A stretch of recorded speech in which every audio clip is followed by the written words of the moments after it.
Bismillahirrahmanirrahim. Alhamdulillahirabbil alamin. Wassalatu wassalamu ala Rasulillah wa ala alihi wa ashabihi ajmain. Bapak-bapak dan ibu-ibu, sebagaimana biasa, Sabtu kita kajian tafsir. Lantaran 4 bulan kita tidak mengaji, perlu diingatkan. Kalau tidak salah, terakhir kita memahami tafsiran surat Ghafir, surat yang ke-40 sampai kepada ayat ke-22. Berarti pagi hari ini masuk kepada ayat yang ke-23, surat yang ke-40, surat Ghafir.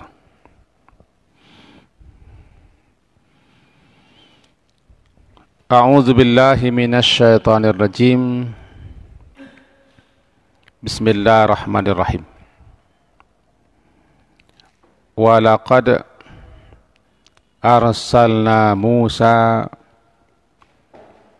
bi ayatina wa sultanim mubin ila fir'auna wa hamana wa qarun faqalu sahirun kadzdzab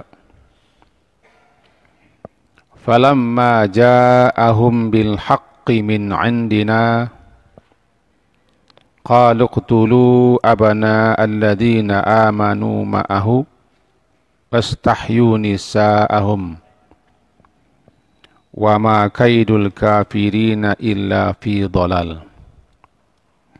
Surat Ghafir, surat ke-40, ayat 23 sampai 25, halaman 469 bagi yang ingin mencarinya.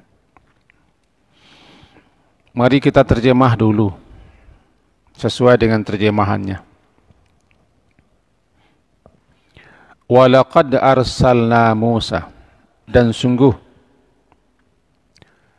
kami telah mengutus Musa bi ayatina, dengan membawa ayat-ayat kami, wa sultanim mubin, dan keterangan yang nyata, ila fir'auna wa hamana wa qarun, kepada Fir'aun, Haman, dan Qarun. Faqalu, lalu mereka berkata, sahirun kadzdzab, Musa itu seorang pesihir dan pendusta. Falamma ja'ahum bil haqqi min 'indina, falamma maka tatkala, ja'ahum, dia yaitu Nabi Musa datang kepada mereka membawa kebenaran dari kami,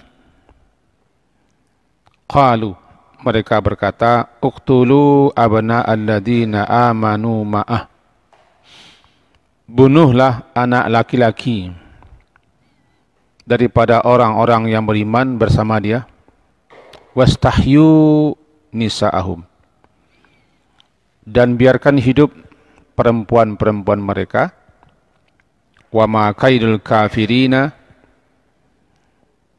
illa fi dhalal, namun tipu daya orang-orang kafir itu sia-sia belaka. Demikian terjemahannya, sesuai dengan terjemahan yang ada di hadapan saya. Baiklah bapak-bapak dan ibu-ibu, ayat ini merupakan bujukan, hiburan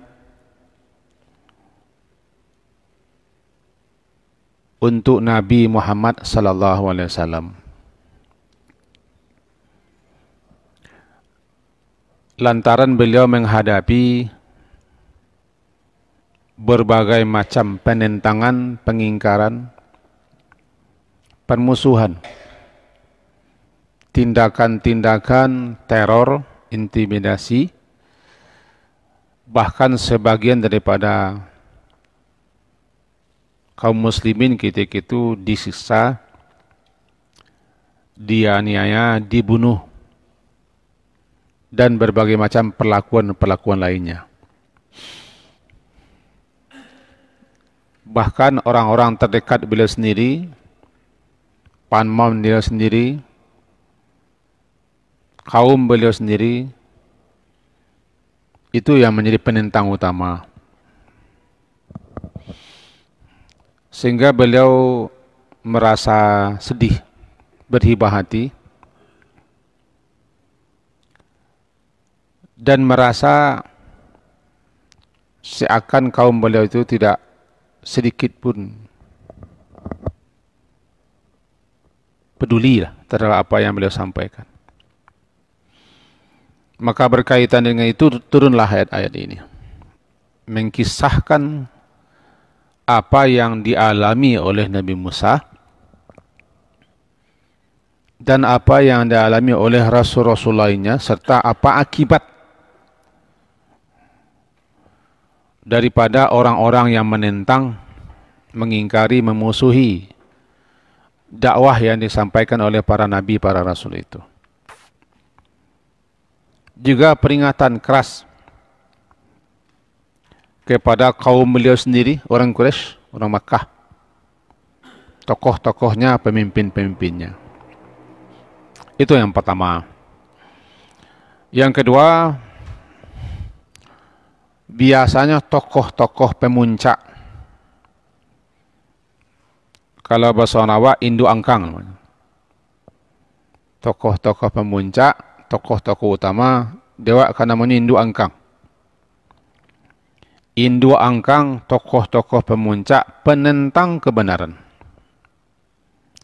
yang memusuhi dakwah, bahkan memerangi para juru dakwah, termasuk ke dalamnya rasul, nabi-nabi, para ulama, para mujahid. Adalah tiga model orang. Pertama, Fir'aun, penguasa. Fir'aun, penguasa. Yang kedua, Haman, pejabat, orang yang haus jabatan, kedudukan, posisi. Ini yang paling banyak. Kalau penguasa kan ada berapa?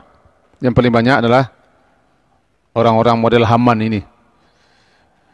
Lihatlah di televisi, tidak percaya. Yang ketiga, si Qarun.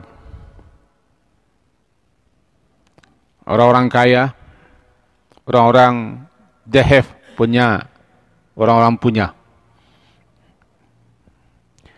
Ketiga-tiga tokoh ini bila bersatu,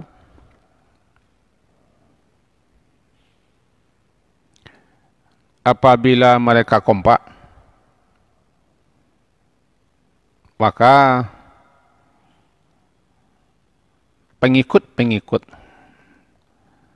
pendukung-pendukungnya juga bersatu untuk menghadapi dakwah atau para penyeru yang mengajak kepada kebenaran, jalan yang lurus.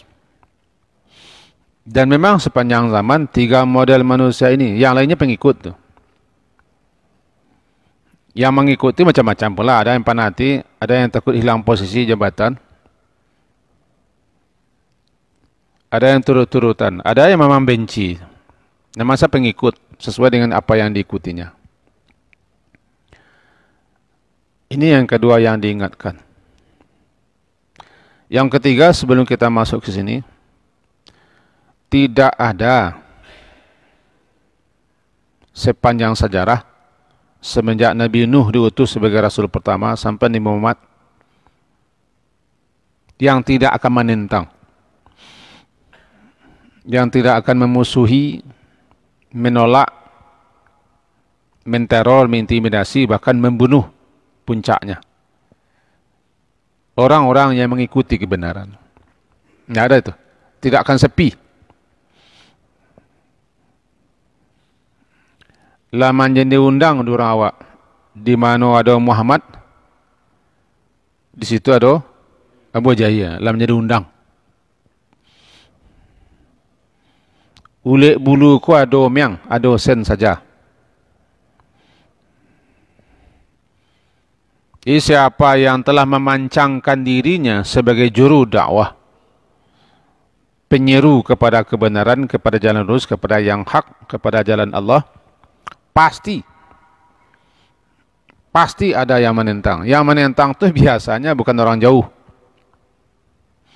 orang dekat. Dan yang menentang itu biasanya ini, si Firaun, si Haman, si Qarun. Orang model ini ada sepanjang zaman. Ada. Cuma yang berbeda barangkali orangnya, negerinya, bentuknya. Tapi sifatnya, wataknya, perangainya, ya sama lah. Sama dengan si Fir'aun, si Haman, dan si Qarun. Maka ayat-ayat ini, di samping menjelaskan, juga memberikan kewaspadaan, sekaligus juga membujuk dan sebagai hiburan. Memang begitulah juru dakwah itu. Begitulah para penegak kebenaran, penyeru keadilan itu. Dia akan mengalami penentang-penentang. Yang menentang itu bukan rakyat jelata. Rakyat jelata, orang awam atau orang pinggiran itu tidak ada. Tidak ada yang menyebabkan mereka takut dengan kebenaran. Kalau Fir'aun takut kehilangan kekuasaan. Kalau Haman takut kehilangan jabatan, posisi. Kalau si Qarun takut kekayaannya habis. Kalau orang jelata, orang pinggiran, orang awam, akar rumput, apa yang ditakutkan? Sehingga yang paling mula-mula menerima perubahan itu orang bawah, ya orang yang tidak punya apa-apa. Karena mereka tidak ada yang mereka takutkan kehilangan. Nah, umumnya dakwah para rasul itu, atau yang menerima perubahan itu adalah orang-orang seperti ini. Dan umumnya yang menyebabkan orang-orang menolak kebenaran, walaupun mereka telah tahu kebenaran, yang tiga ini juga. Takut kekuasaannya akan runtuh, akan hilang. Takut jabatannya, kedudukannya, posisinya akan lenyap. Orang-orang kaya juga takut mereka, ini yang lebih parah lagi orang kaya ini. Sebab yang berkuasa sepanjang zaman itu bukan penguasa, tapi orang kaya. Karena kekuasaan bisa dibeli orang kaya kan? Jabatan bisa dibeli orang kaya. Jadi yang tiga ini yang paling berbahaya apa? Kalau kita pilah-pilah yang paling berbahaya ya. Orang yang model si Qarun. Dia bisa beli apa? Hukum bisa dia beli, undang-undang bisa dia beli. Kedudukan bisa dia beli, kekuasaan mah juga dibeli. Sebagaimana yang telah terjadi, entah di mana terjadinya saya tidak tahu. Nah, mari kita lihat ini. Walaqad arsalna Musa, dan sungguh, laqad, la itu sungguh, qad juga sungguh. Kedua-duanya terpakai untuk penguat. Untuk apa dikuatkan? Ya, agar ini betul-betul diperhatikan, memang benar, sungguh-sungguh itu. Sungguh kami telah mengutus Musa bi ayatina,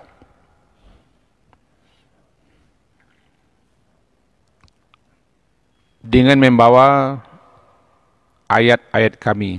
Ayat di sini maksudnya mukjizat.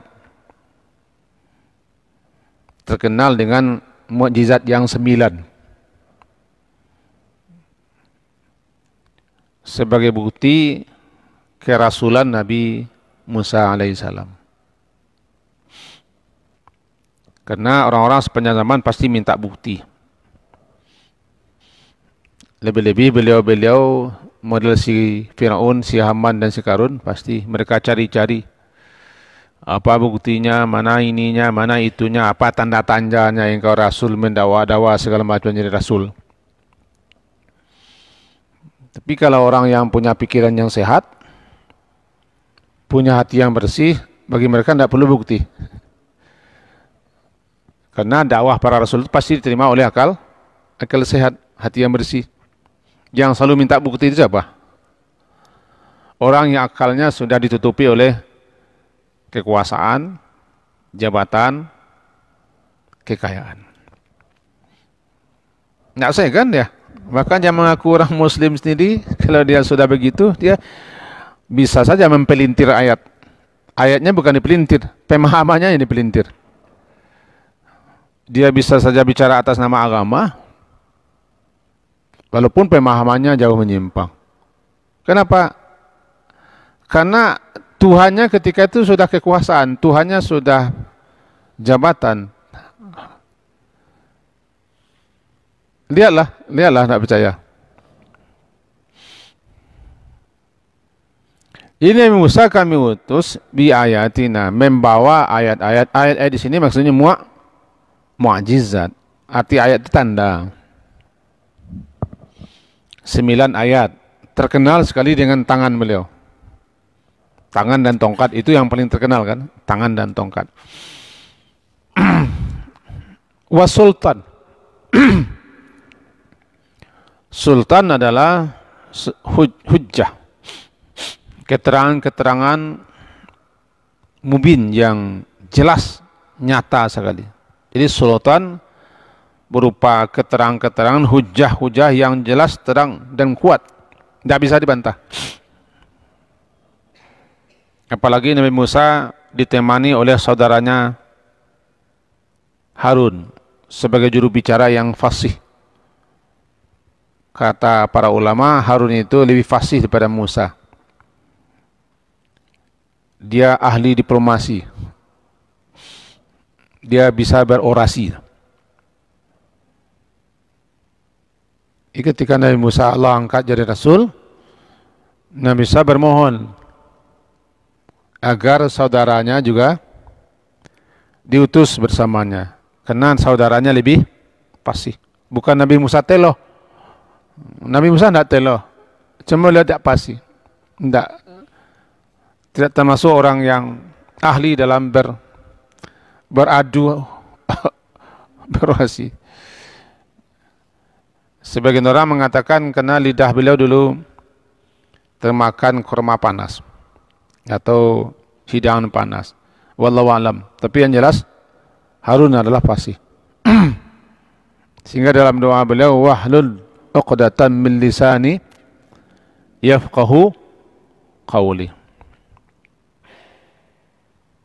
Ini dilengkapi Nabi Musa bi ayatina wa sultanin mubin.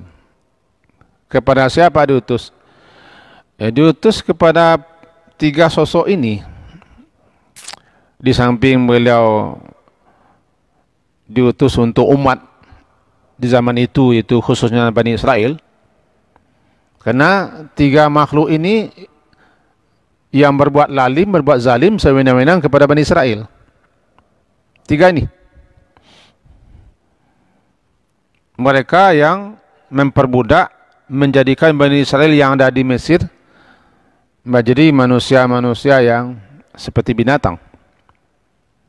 Dulu di zaman Nabi Yusuf, Bani Israel kan posisinya luar biasa. Nabi Yusuf itu kan Bani Israel. Saya ingatkan sedikit saja, tidak panjang. Nabi Yusuf ketika telah dapat kepercayaan menjadi orang besar di Mesir, Menteri Keuangan atau Perbendaharaan Mesir, beliau mengundang keluarga besar beliau. Ayah beliau Nabi Yakub yang digelari dengan Israel, Maka beliau ajak pindah semuanya ke Mesir dari Palestina, menyeberang ke Mesir. Palestina di Asia, Mesir di ujung Afrika, menyeberang ke sana. Pindah.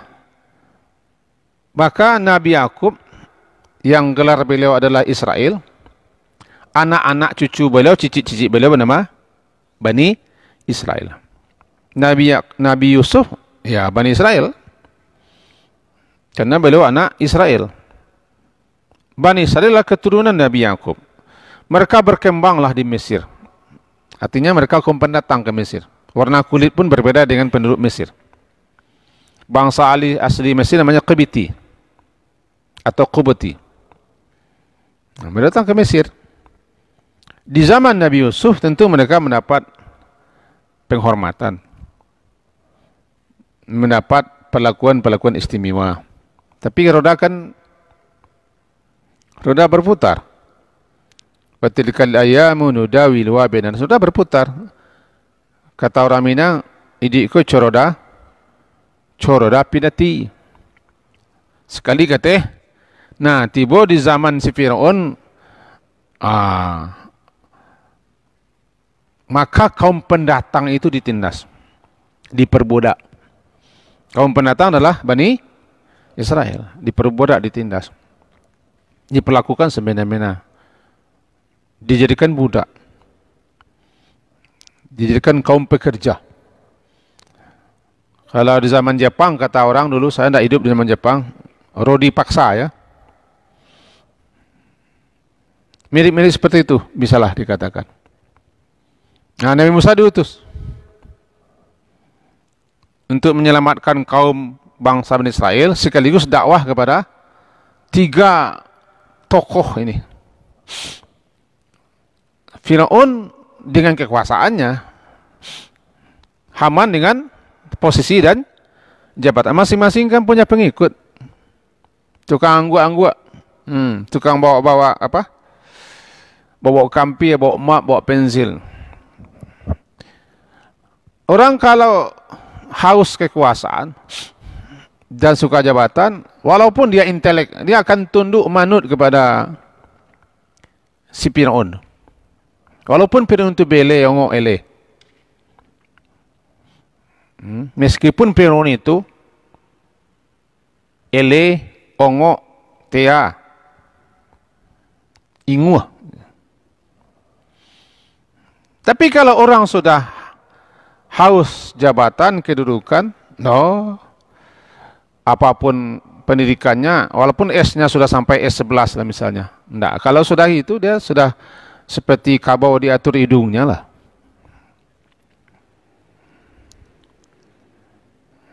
Kita kan tidak menunjuk orang, kan ini apa? Iyalah. Sebab yang di depannya itu bukan ilmunya lagi. Yang di depannya itu bukan inteleknya lagi, bukan kepakarannya. Tapi yang di depannya itulah kekuasaan, jabatan, diangkat begini. Ya, sudah hilang semuanya. Berarti kepandaiannya, kepintarannya, keahliannya dipergunakan untuk itu dan mempertahankan posisi itu. Ini Firaun. Walaupun Firaun itu siapa-siapa. Kan? Tapi karena Firaun ini berkuasa, tentu dia punya sekian banyak kekuatan. Kalau penguasa kan punya kekuatan. Kalau si Haman punya jabatan. Di Indonesia ini ada si Haman, tidak salah. Kadang-kadang si Haman ini pula yang mengatur, yang lebih dominan daripada si Firaun. Saya tidak tahu entah siapa si Haman ini. Di Mesir namanya Haman. Ada nanti si Karun itu di negara kita banyak nih. Banyak. Tanpa menyebut, tidak tahu kita. Kepada ini Nabi Musa diutus. Menyelamatkan Bani Israel, mendakwahi mereka, dan mendakwahi 3 tokoh kunci. Luar biasa perjuangan Nabi Musa. Sehingga beliau perlu didampingi oleh saudara beliau Harun. Dilengkapi dengan ayatina wa sultan. Mukjizat dan hujjah. Yang jelas, yang nyata, yang terang. Faqalu, biasa, walaupun mereka telah tahu kebenaran, mengerti kebenaran, hati kecil orang tidak akan menolak kebenaran. Hati kecil tidak akan pernah menolak kebenaran. Yang menolak kebenaran itu adalah hawanya. Karena pengaruh-pengaruh lain, ketakutan-ketakutan lain. Mereka ketika didatangi Musa, saya tidak akan menceritakan kisah Nabi Musa ini, tapi intinya saja. Mereka ini berkatalah, faqalu, mereka berkata tentang Musa, Musa ini sahir, penyihir. Di zaman itu kan sihir ini luar biasa perkembangannya. Sehingga sampai penguasa punya ahli sihir. Dan sihir ketika itu berkembang biak. Jangankan zaman dulu, zaman sekarang juga ada beliau-beliau itu yang mau turun ke lapangan, mau kemana-mana, ditamingi dulu. Dipagari. Mencari ari, mencari waktu, bertanya dulu kepada beliau-beliau yang tukang ahli sihir zaman sekarang.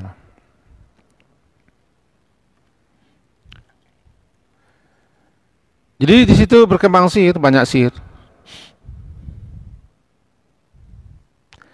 Karena Nabi Musa membawa mukjizat yang ditampilkan di hadapan Fir'aun dan tokoh-tokoh lainnya di khalayak ramai, mereka tuduh itu sihir. Mula-mula sekali tuduh sihir kan Nabi Musa, tongkat beliau berubah menjadi ular ketika berhadapan dengan para penyihir. Yang mereka tuduhlah Nabi Musa sahir. Nabi Muhammad dituduh juga penyihir, sahirun majnun, karena ayat-ayat yang beliau baca menyihir orang.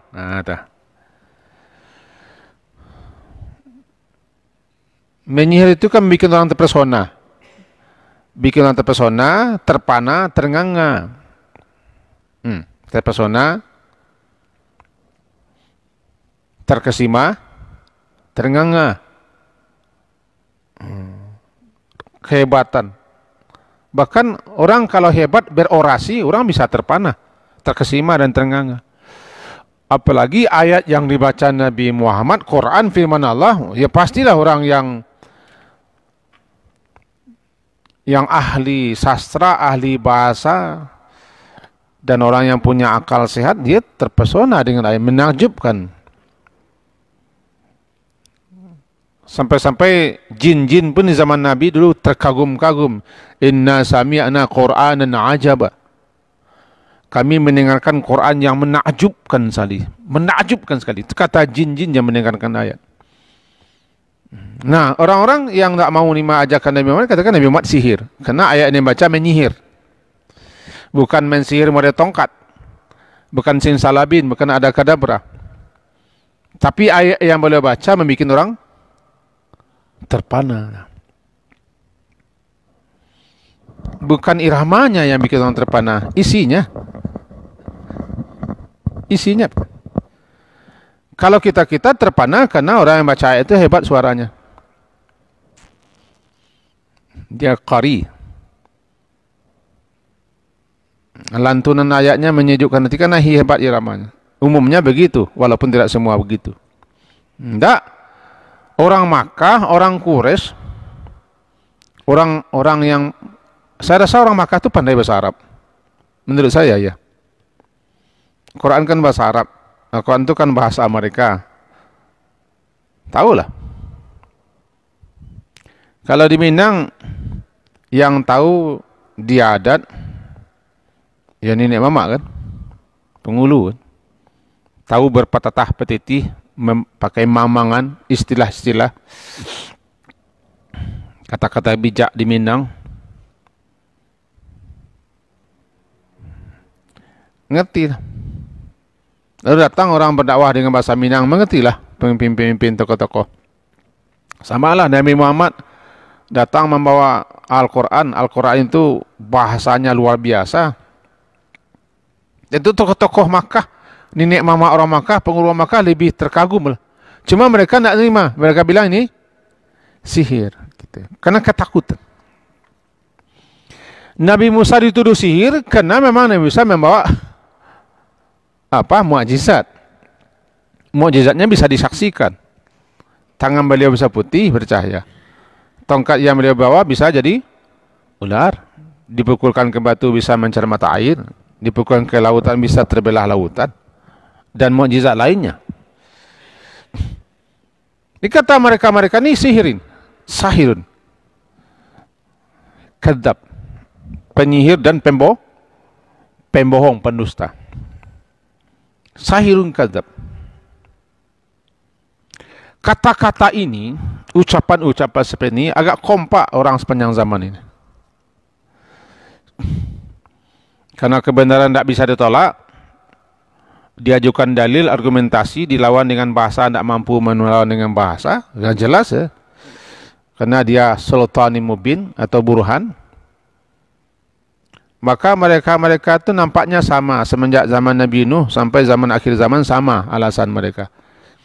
Kadzalika ma atal ladina min qablihim min rasulin illa qalu sahirun aw majnun atawasaw bih bal hum qaumun taghun.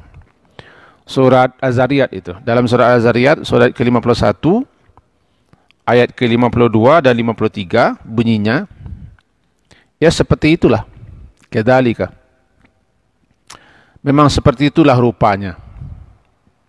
Ma atal ladina min qablihim min rasulin, tidaklah datang seorang rasul kepada suatu umat, kepada suatu kaum, suatu bangsa, kepada suatu negeri, mengajak, menyeru, menyampaikan ayat-ayat Allah, wahyu-wahyu yang telah dia terima, agar mereka menerimanya, menerima kebenaran, mau didakwahi. Kadzalika, sama seperti itu. Mereka berkata semuanya sama, sahirun aw majnun. Ini penyihir, orang gila ini. Sama. Atawasaw bih. Apakah mereka saling berpesankah? Atawasaw bih. Surat Az-Zariyat. Apakah mereka saling berpesankah? Sebab semenjak zaman Nabi Nuh sampai Nabi Muhammad sama bunyi kalimatnya sahirun aw majnun. Kapan mereka bersuah? Kapan mereka bertemu? Kapan mereka mengadakan konferensi? Kapan mereka menggalang umat, menggalang orang sebanyak itu? Generasi berbeda, zaman tidak sama, kurun pun berbeda, tapi kok sama? Atau sobi, apakah mereka saling berpesan? Apa pesan? Agar siapapun yang datang membawa kebenaran, tuduh dia sahir atau majnun. Sebenarnya tidak. Sebenarnya tidak, mereka tidak saling berpesan karena mereka tidak bertemu. Penentang zaman Nabi Nuh dengan penentang zaman sekarang tidak pernah bertemu kan? Tapi alasannya mereka kemukakan sama. Karena tidak ada lagi alasan. Alasan tidak ada lagi. Mereka payah mencari alasan, payah berdalih, payah berhujah, payah berkomunikasi. Tidak ada alasan. Tentu alasan satu-satunya, ini gila orang ini. Ini pembohong. Itu kan sihir yang dibacakan syair karang manusia. Nah, kalau Indonesia macam-macam pula istilah yang dibuat orang. Intinya sama. Intinya sama, menolak. Atau sahabi, apakah mereka umat ini bersatu, saling berpesan zaman ke zaman, saling mewariskan kata-kata, Sampai semenjak zaman Nabi Nuh sampai Nabi Muhammad, mereka tidak pernah bersua dan bertemu. Karena mereka tidak sezaman, tidak sekurun, tidak semasa. Tapi seakan-akan mereka saling mewariskan ke bawah. Sebenarnya balhum qaumun tagun. Sebenarnya mereka tu kaum yang melampaui batas. Tagun. Itu sebenarnya. Dan alasan pun tidak ada lagi. Cobalah cari alasan untuk menolak Al-Quran ini, carilah alasan. Tidak ada. Nah, karena tidak ada alasan, dituduh saja Quran ini sihir, puisi, syair. Dituduh Muhammad. Ini tuduhan kepada Nabi Muhammad kan macam-macam. Dituduh Muhammad begini, begitu. Macam-macamlah tuduhan. Intinya sama. Qaumun taghun. Begitulah Nabi Musa. Begitulah Nabi-Nabi yang lain. Jadi kepada Nabi Muhammad dikatakan ayat ini seakan-akan beliau dipesankan. Nabi Musa juga mengalami hal seperti itu. Kalau Nabi Muhammad ditentang, dimusuhi, dituduh dengan berbagai macam tuduhan. Ada penguasa namanya Fir'aun, ada pejabat namanya Haman, ada si Karun. Nah, apa yang kau alami Muhammad, itu telah dialami oleh Rasul-Rasul sebelummu. Ada Abu Jahal. Siapa lagi? Ada Abu Lahab. Ada Walid bin Mughirah, macam-macam namanya. Ada orang kaya, ada orang pengaruh, ada tokoh, ada orang cerdik pandai di Makkah itu. Iya, Nabi Musa juga mengalami itu, Muhammad. Bukan hanya Nabi Musa. Nabi Nuh mula-mula dulu mengalami itu. Bahkan Nabi Nuh 950 tahun. Jadi seakan-akan ayat ini menjelaskan kepada beliau, jika engkau didustakan, fakat maka sungguh Rasul-Rasul sebelummu juga telah didustakan. Jika engkau ditentang ya Muhammad, Rasul sebelummu juga ditentang. Jika engkau berhadapan dengan penguasa-penguasa, pejabat-pejabat, orang-orang kaya yang menentang kebenaran, nah Musa juga mengalami itu. Nah, jadilah beliau tidak merasa sendirian. Mereka tidak merasa sendirian. Dan beliau Nabi Muhammad pun merasa oh bukan saya saja begitu. Rupanya ini sudah garisannya, siapapun nyari Rasul, siapapun nyari Nabi, begini dia. Itulah kisah-kisah dulu. Juga sekaligus beliau diberitahu oleh Allah apa akibat yang akan dialami oleh 3 tokoh dan pengikut-pengikutnya. Itu pula nanti yang akan dialami oleh orang-orang sepanjang zaman. Kaji kita sampai di situ nampaknya, karena hari sudah siang di luar. Di malam, di luar dalam kan masih gelap. Hari sudah siang di luar. Semoga jadi pegangan di kita bahwa ini akan ada sepanjang zaman. 3 ini. Penentang kebenaran yang 3 ini. Selainnya pengikut-pengikutnya sih. Selain yang 3 itu ikut-ikutan sana. Fanatik, ada kepentingan, ada mau, tukang angguk-angguk, tukang galak-galak selain. Tapi yang tokoh ini 3. Fir'aun, Haman, Karun. Yang lain tukang tidak ada maunya. Ada uang abang saya. Ketika beliau memegang, kita memecik. Ketika beliau berkuasa, kita berpengaruh. Nah, itu lain pengikut saja. Mudah-mudahan ada faedah manfaatnya bagi saya dan kita semua. Diakhiri dengan Subhanakallahumma bihamdika asyhadu an la ilaha illa anta astaghfiruka wa atubu ilaik. Wa sallallahu ala Muhammadin wa ala alihi washabihi ajma'in. Alhamdulillah. Assalamualaikum. طلع البدر علينا من ثني